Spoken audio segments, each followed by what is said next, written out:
হাই friends, জয় জয় কিটচেনলৈ আপোনালোকক স্বাগতম জনালোঁ। আজি মই ভাবিলোঁ কেক এটা বনাওঁ আৰু আপোনালোকৰ লগতো শ্বেয়াৰ কৰোঁ।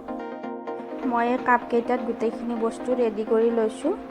মই ময়দা একাপ, ৰিফাইন তেল একাপ, কণী, চেনি আৰু চুজি লৈছোঁ। এতিয়া মই কণী দুটা এই বলটোত দি মই এইখিনি ভালকৈ মিক্স কৰি ল'ম। এইখিনি মই মিক্স কৰি লোৱা হৈ গ'ল।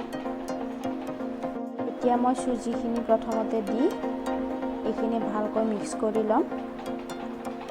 তাৰপিছত মই চেনিখিনিও দি দিছোঁ।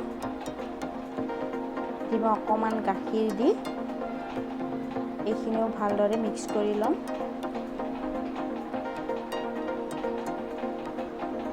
এতিয়া মই ৰিফাইন তেলখিনিও দি দিছোঁ ইয়াতে। দি আৰু এবাৰ মই ভালকৈ মিক্স কৰি ল'ম এইখিনি।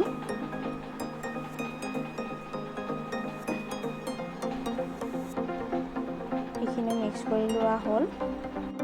এতিয়া ইয়াত মই দুটা ইলাচি গুড়ি কৰি দিছোঁ যাতে স্মেলটো ধুনীয়া হয়। তাৰপিছত অকণমান নিমখ দিছোঁ। এতিয়া মই এই চেকনিখনত ময়দাখিনিও দিম। ময়দাখিনিৰ লগত মই কফিখিনিও দি দিম যাতে দুয়োখিনি বস্তু ধুনীয়াকৈ মিক্স হৈ যায়। এইখিনি দি মই ভালদৰে চালি দিম। দি মই ধুনীয়াকৈ আৰু এবাৰ মিক্স কৰি ল'ম। এইখিনি বেছি গোটা হৈ আছে, সেইকাৰণে মই ইয়াত আৰু অকণমান গাখীৰ দিম। মই গাখীৰখিনি কুহুমীয়া গৰম কৰি লৈছিলোঁ। এতিয়া মই কেক পেন এটা ৰেডি কৰি ল'ম। ইয়াত অকণমান ৰিফাইন তেল দি এইখিনি মই ভালদৰে লগাই ল'ম যাতে কেকটো তলত লাগি নধৰে। কাৰোবাৰ কেক পেন নাথাকিলে চিলভাৰৰ এনেকুৱা বাচনতো বনাব পাৰে। মই এইখিনি লগোৱা হৈছে। মই এতিয়া ইয়াত এখন কাগজ দিছোঁ। কাগজখন মই গোলকৈ কাটি ইয়াত আকৌ অকণমান ৰিফাইন তেল লগাই দিছোঁ। এইবাৰ মই প্লেট এখনত অকণমান টুটি ফ্ৰুটি লৈছোঁ। আপোনালোকে ড্ৰাই ফ্ৰুটছো ল'ব পাৰে। ইয়াত অকণমান ময়দা দিছোঁ মই। দিখিনি মই মিক্স কৰি ল'ম। গোটেইখিনি বস্তু মই ৰেডি কৰি ইয়াত অকণমান ইনো দিছোঁ। ইনো দি আৰু অকণমান গাখীৰ দি এইখিনি ভালকৈ মিক্স কৰি ল'ম। ইনো দিলে সোনকালে ফুলি উঠে। আপোনালোকৰ ঘৰত যদি ইনো নাথাকে বেকিং পাউডাৰ বা বেকিং চ'ডাও দিব পাৰে। মই এতিয়া কেকটো বনাবৰ কাৰণে ইয়াত অকণমান তলত টুটি ফ্ৰুটি দি দিছোঁ। এতিয়া কেকৰ মই এইখিনিও দি দিছোঁ ইয়াতে। এই ওপৰত আৰু অকণমান টুটি ফ্ৰুটিও দি দিম।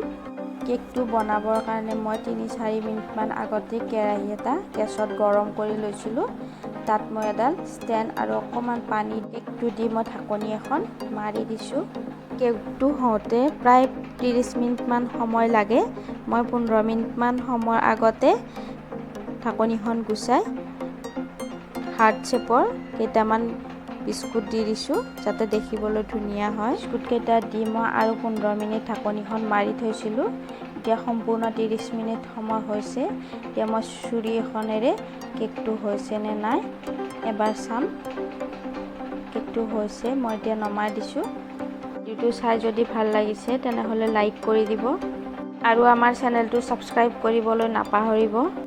কাষতে থকা বেল আইকনটো প্ৰেছ কৰি দিব যাতে আমাৰ নতুন নতুন ভিডিঅ'বিলাকৰ ন'টিফিকেশ্যন আগতে পায়। এইটো অলপ ঠাণ্ডা হোৱাৰ পিছত মই চুৰি এখনেৰে ছাইডটো এৰাই দি প্লেট এখনত ওলোটাই দি মই আকৌ এখন প্লেট দি আকৌ এবাৰ ওলোটাই দিছোঁ ধুনীয়াকৈ।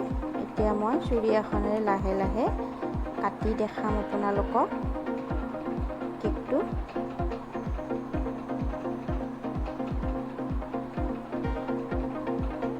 আপোনালোকেও এনেকৈ ঘৰত এবাৰ ট্ৰাই কৰি চাব।